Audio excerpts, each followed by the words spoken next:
Thank you. Hi, everybody. I'm very happy to be here at Bio, and specifically, I'm very happy to be here at the Mass Pavilion, a state which is a temple of innovation. It seems to be here a sort of magic recipe where you have this collaboration between academia, educational institutions, hospitals, and bioindustries to propel innovation. Today, I would like to tell you about something about our humanitarian efforts. As you know, Genzyme started many time ago. I'm also with Genzyme since the last 28 years. I started in 1991 when we launched our first product. It was an enzyme replacement therapy for Gaucher's disease. And when we launched the product, we soon realized that our patients was not present only in fortunate countries, in well-developed countries, but were present also in every village or a remote location in the world. And in those days, we had a good discussion with our CEO, Henry Termier, that I'm sure that many of you would know. And we all decided that our mission was not only to give drug to the people that could afford it because of the national health system or an insurance policy, but also to many less privileged citizens in the world. And that's why we launched 25 years ago our humanitarian programs. And so far, we have been able to provide drug and other services for approximately 2,500 patients throughout the world in 80 different geographies. The important thing that you have to say for our program is that this is definitely more than a drug donation. I usually say we are not parachuting drug only, but we are doing something more. Why? Rare diseases are less prevalent diseases where you need to do more. You need to have a diagnosis of the patients. In fact, many of these patients are suffering from an odyssey of diagnosis, going from hospital to hospital. And you can imagine that in less privileged geographies, you do not have the possibility to diagnose them because the knowledge is not there. So it's our responsibility to create infrastructure of education, create the education of physicians, collaborating with patient association in order to give the possibility to know more about the disease.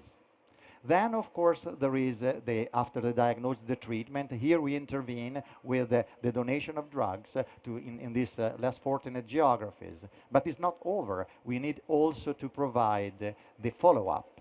Many of these diseases, the drug and the treatment is important, but they're equally important how the patients are followed up afterwards. And then being them many of genetically inherited, you need to understand also how to make genetic counseling for these patients and for their families so that they can really have a life that is similar to the life of normal healthy individuals. So what is important is that many people think that in our humanitarian programs, drug is a main important thing, but the drug is need to reach the patients. And you know, when you work with very exotic geographies like East Timor or like Mongolia or the West Bank of Gaza, you can imagine that logistics are pretty difficult. Sometimes you don't have really an infrastructure, and then you have to have a lot of work that we have with our team to try to, for instance, to obtain an import license. Maybe the drug is readily available, but it could take up to 6 to 8 months sometime to secure an import license. For certain diseases that are really rapidly progressing, like Pompe's disease, where babies could die in months, you can imagine the importance of securing this type of logistics so that the drug can leave, for instance, our Framingham or Alston landing facilities to then go to these places around the world. What is important as our concept, as I said, is not only that we have a program of donation or education, but we have the word of sustainability. What is the sustainability? So what we aim is really to work in partnership with the government to create sustainable systems so that eventually these patients are also followed up by government beyond the donation. A big mistake will be really to give drug and then abandon this patient with the hope that then they will be recognized by the government. It doesn't happen like that. you really have to recognize the disease with the government so that they can take care. And we don't do it really for commercial purposes initially, because this is not, we are not transactional. We really try to create the knowledge and the infrastructure there. We have many, many interesting histories. For instance, one that we had Egypt. In Egypt, we started by giving donation to a group of Gaucher patients more than two decades ago. And then we work in collaboration with a non-government organization and the government themselves to create an infrastructure. And after 20 years, so practically, a long of time, so you need to be patient, you need to be assertive, then the government is now taking charge. And this is a big victory. I wouldn't say not only a big victory for the company, it's a big victory for the patients, because then these patients that were feeling to be ghosts really do not recognize as patients. Now they are recognized officially. And the fact that the drug can be partially reimbursed means that is a recognition that this disease exists. And so programs for genetic education, programs for in the hospitals and in medicine schools for training of physicians can be set up to improve the cure and the treatment, the treatment and the follow-up of these patients. I think that here, when I visited the bio, we are surrounded by hundreds, if not thousands, I spoke with Bob before, of beautiful companies that are promoting innovations. I have to say that to me, there is a call to action for all of these companies because, we really have to take care from a social, ethical, and even innovation standpoint of patients that are less privileged. I think that innovation is not a privilege only for fortunate citizens. It has to be for everybody. And that's why we have to really work as companies with governments, with hospitals, with patient associations to try to set up these systems in a sustainable way.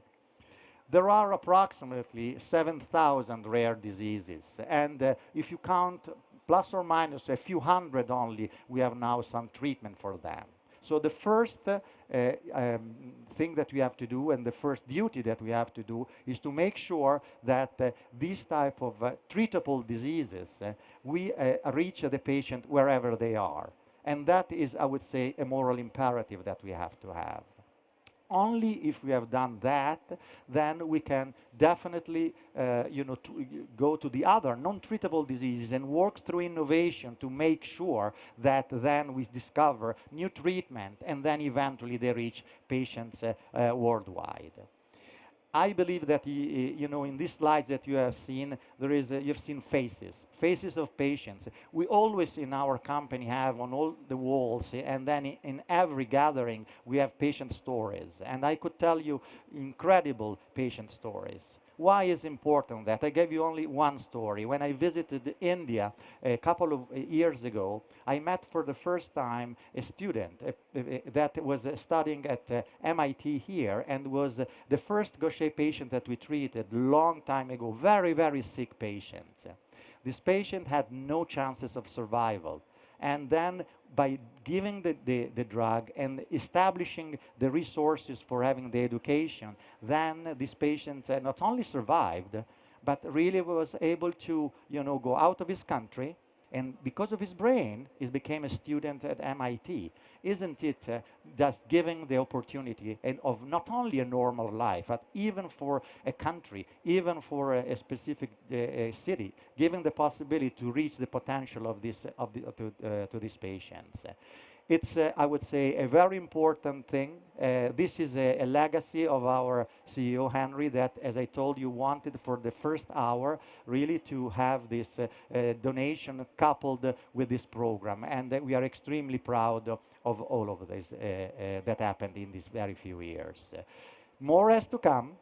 And more we have to do. We are engaged now in many new programs, and we are working with all of the countries, not only for the existing programs, but also for the future program that we have in our new therapies.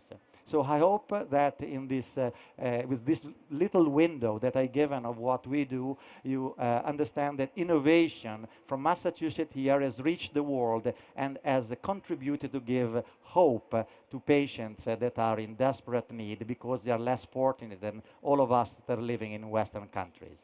So I will be around here if you need anything to really talk more. We have, of course, me and my colleagues, we have hundreds of very interesting stories to tell you, all of you, or more details on our humanitarian program. Thank you very much.